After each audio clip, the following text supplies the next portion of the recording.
Or angriest of all the dogs. Really drives me freaking crazy. I let it all the way to the back. The disgrace. I didn't win the game because of that. Don't go out.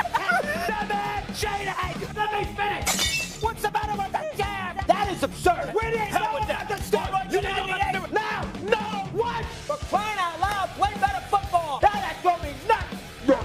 I am strong and powerful. I can't hear you guys. They took my headset off. Strike me down. Strike me down. I'm worried about your blood pressure. That bothered me.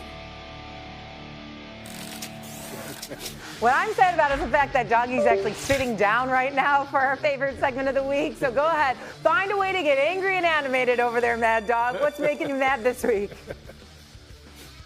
Very difficult to do this without having a chance to express myself with my hands and my legs, so keep that in mind. Oh, come on. I'll do the best I can. Number no one, excuses. How about the Excuses. how about the fan in Lexington, Kentucky over the weekend when Arkansas came in with Calipari and they didn't give him a standing ovation? Are you kidding me? Calipari got the 4 Final Fours, won a championship, and they showed jeers to him when Arkansas walks in there on Saturday night?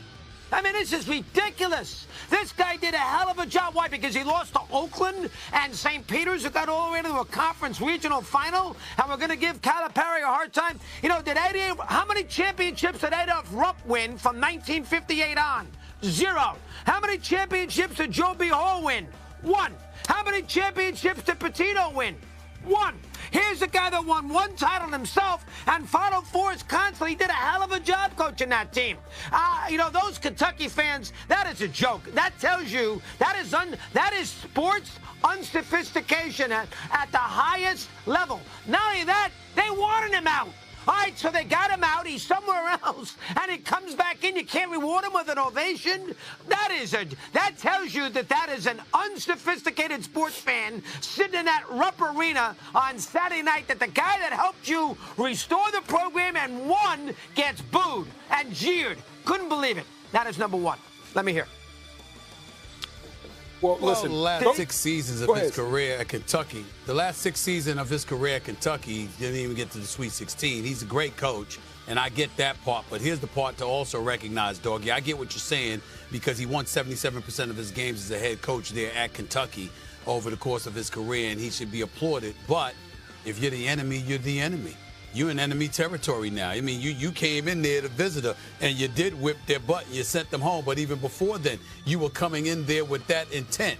Sometimes the highest form of respect is the vitriol thrown in your direction because they know who you are and what you can do, and they let you know that they're going to treat you like the enemy you are now. That is a sign of respect. So I don't take it the way that you take it. I just don't. Woody?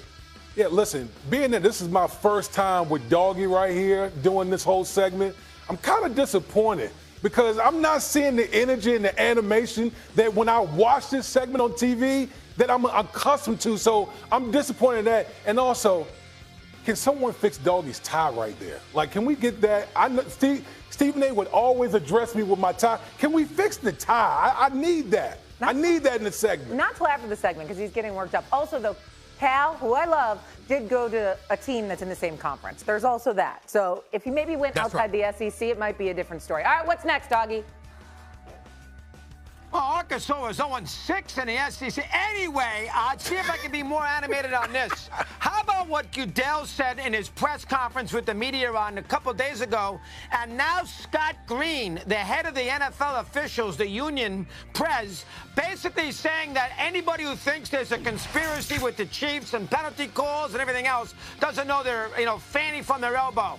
I mean, here is the idea that referees are aiding the Chiefs. It's insulting and Scott Green, here's the quote about the fact that, 17 games, all these officiating crews, and the scenario that Kansas City doesn't get a break with the calls. And Goodell said the same thing. Why? What a joke. How can anybody make a big deal about the calls? Well, I make a big deal about the calls because I've been following sports like Stevie has, Damien has, for a very long time. A lot longer than Scott Green ever did, and older than Goodell. I've been doing this for 55 years. You want to talk about calls and about the Chiefs getting calls in the postseason? season? Well, let's take a look at this little graphic as far as Kansas City is concerned, and I'll run them by here for you.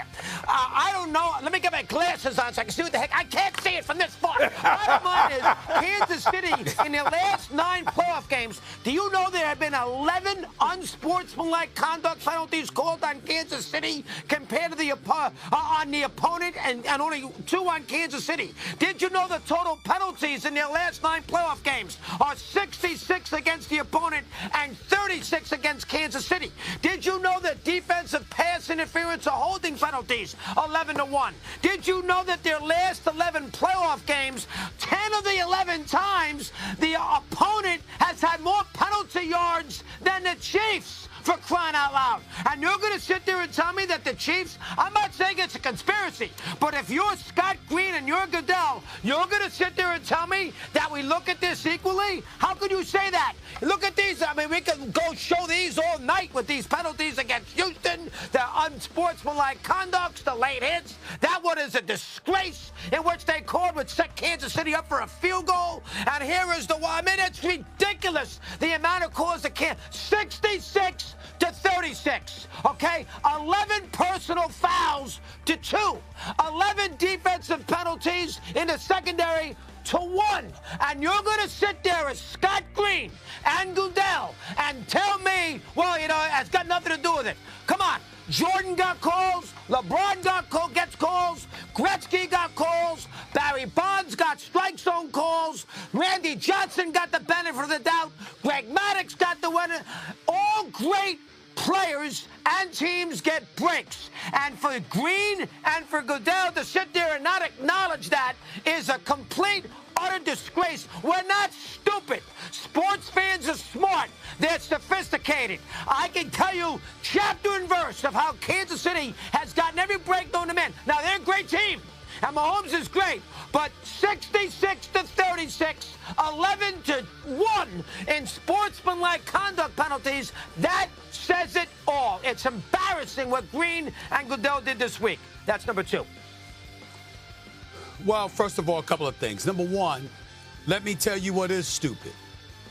You're far from stupid. The sports fan is far from stupid. But anybody who expects the commissioner and an executive for the NFL to acknowledge what you wanted them to acknowledge could be stupidity applies. How about that? What do you expect them to do? The commissioner's going to go up there and just that is just asinine. That's number 1. Number 2. Fouls drawn, because I looked this up, got the NFL, well, I got this from the NFL office and from my stats. Fouls drawn per 100 hits in the year 2024, the season of 2024. Do you know where Patrick Mahomes ranks? He ranks 8th, tied with Goff and Baker Mayfield, but behind Tua Tagovailoa, Josh Allen, Bryce Young, okay, this kid Rush, and Cooper Rush in Dallas, and of course Kyler Murray. What I'm saying to you is this. Yes, you're stars and you get calls, and I get that part. But we complain about that. We've complained about the officiating every single week for every single game. But all of a sudden, we're going to look at Kansas City, and we're going to